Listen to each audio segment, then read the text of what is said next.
எந்த அளவிற்கு மக்களோட தீர்ப்பை முற்றிலும் நீர்த்து செய்கிற அளவுக்கு இந்த ரெண்டு கட்சிகளும் பிளான் பண்ணியிருக்காங்க. இன்று ஐயுஎம்எல் கட்சியோட தேசிய தலைவரிடம் எங்கள் கட்சி தலைவர் கையெழுத்திட்ட ரிக்வெஸ்ட் லெட்டர் கடிதத்தை நாங்கள் அளித்தோம், ஆதரவு கோரியிருக்கிறோம். அவங்க கட்சி நிர்வாகிகளோட சேர்ந்து அவங்க செயற்களோட பேசி ஒரு முடிவெடுக்கணும்னு சொல்லியிருக்காங்க. பார்ப்போம், நாங்கள் ஹோப்ஃபுல்லாக இருக்கிறோம். எப்படி சார் ஆளுநருடைய நடவடிக்கையை தமிழக வெற்றி கழகம் எப்படி பார்க்குது சார்? இல்லை, ஒரு ஆளுநர் கண்டிப்பாக இந்திய அரசியலமைப்பு சட்டத்தில் என்ன இருக்கோ அதோட படிதான் நடக்கணும். ஒரு தமிழ அதிக பெரும்பான்மை அது சிங்கிள் லார்ஜஸ்ட் பார்ட்டியாக இருக்கிற தமிழக வெற்றி கழகத்தை அழைக்க வேண்டியது கான்ஸ்டியூஷனில் கொடுக்கப்பட்ட நிர்ணயிக்கப்பட்ட ஒரு விதிமுறை தான். எந்த ஒரு மெஜாரிட்டியாக இருந்தாலும் அது ஃப்ளோர் ஆஃப் த ஹவுஸ், சட்டமன்றத்தில் தான் ஒரு மெஜாரிட்டி ப்ரூவ் பண்ணணும். அதுதான் பல வழக்குகளில் உச்சநீதிமன்றம் தெளிவான தீர்ப்புல கொடுத்துருக்காங்க. ஸோ இதுதான் நடைமுறை, இதுதான் சட்டமும் கூட. கண்டிப்பாக எங்கள் தலைவர் அவர்கள் பல கட்சிகளிடம் ஒரு ஆதரவு கோரி எங்கள் கடிதத்தை கொடுத்திருக்கிறோம். கண்டிப்பாக நல்லது நடக்கும் என்று நம்புகிறோம். ஆளுநர் தாமதப்படுத்தும் பட்சத்துல சட்ட நடவடிக்கைகள் மேற்கொள்ள ஏன்னா நேரம் ரொம்ப குறைவா இருக்கு. இல்ல, நேத்து தான் நம்ம கொடுத்துருக்கோம், இன்னைக்கு திரும்பவும் இன்னைக்கும் சந்திச்சிருக்கோம். பார்ப்போம். பெரும்பான்மையை நிரூபித்துட்டு தான் பதவி ஏற்பு சொல்றது. எல்லா கூட்டணி கட்சிகள் எல்லாமே எதிர்ப்பு தெரிவிக்கிறாங்க.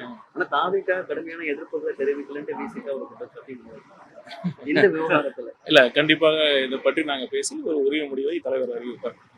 தாவேக ஆட்சிக்கு வரக்கூடாதுன்னு திட்டமிட்டு ஒரு பின்னாடி ஏதாவது சதி இருக்கு நீங்க ஃபீல் பண்றீங்களா? யாராவது ப்ளே பண்றாங்கன்னு நினைக்கிறீங்க? இல்ல, இது இப்ப நடக்கிறது இல்ல, முன்னாடி இருந்தே நடந்ததுதான். தேர்தலுக்கு முன்னாடியே தமிழக வெற்றி கழகத்தின் மீதும் தலைவர் அவர்கள் மீதும் பல்வேறு ஒரு திட்டமிட்ட ஒரு சதி நடந்ததுன்னு எல்லாரும் ஊருக்கே தெரியும். அதை மீறி தான் இன்னைக்கு தமிழகத்துல ஒரு தனி பெரும் கட்சியாக நம்ம வந்திருக்கோம் மக்களோட ஆதரவுனால.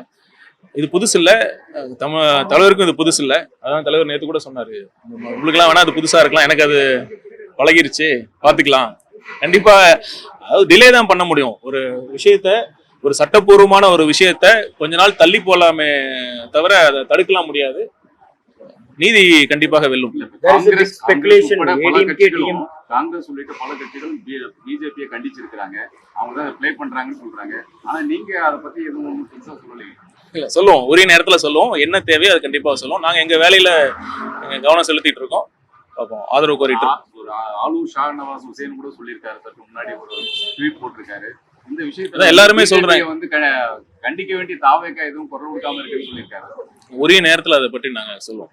ஒரு இல்ல, இதை விட இது இல்லாம வேற இருக்கும். இல்ல, ஒரு நாள்ல பொறுத்திருந்து பாருங்க. கண்டிப்பாக நாங்க தேர்தலில் எப்படி இதே குற்றச்சாட்டு தானே நீங்க சொன்னீங்க. தேர்தலில் என்ன தலைவர் பிரச்சாரம் எப்படி அமைஞ்சது உங்களுக்கு தெரியும். நீங்க எக்ஸ்போஸ் பண்ணணும், இந்த ஏன் இவ்வளவு நடக்குது, அமைதியா இருக்கிறீங்களேன்றதுதான் எல்லாருடைய கொஸ்டின். இல்ல, அது எங்க கட்சியோட எங்க இன்ட்ரெஸ்ட் இருக்கு.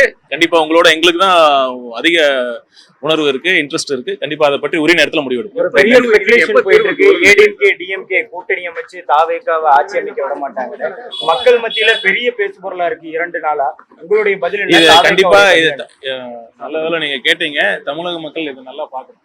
எப்படி வந்து ஓபிஎஸ் வந்து ஏன் வெளியே அமைச்சாங்க, அவரு திமுகவோட உறவு வச்சிருக்காருன்னு தான் சொல்றாங்க. இப்ப ஏன் இவரு பண்ணிட்டு இருக்காருன்னு ஊருக்கே தெரியும். ஸோ தமிழக மக்கள் இந்த நிகழ்வை எல்லாருமே கண்டிப்பா கவனிக்கணும், சிந்திக்கணும்.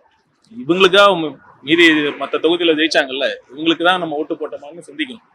எந்த அளவிற்கு மக்களோட தீர்ப்பை முற்றிலும் நீர்த்து செய்கிற அளவுக்கு இந்த ரெண்டு கட்சிகளும் பிளான் பண்ணியிருக்காங்க.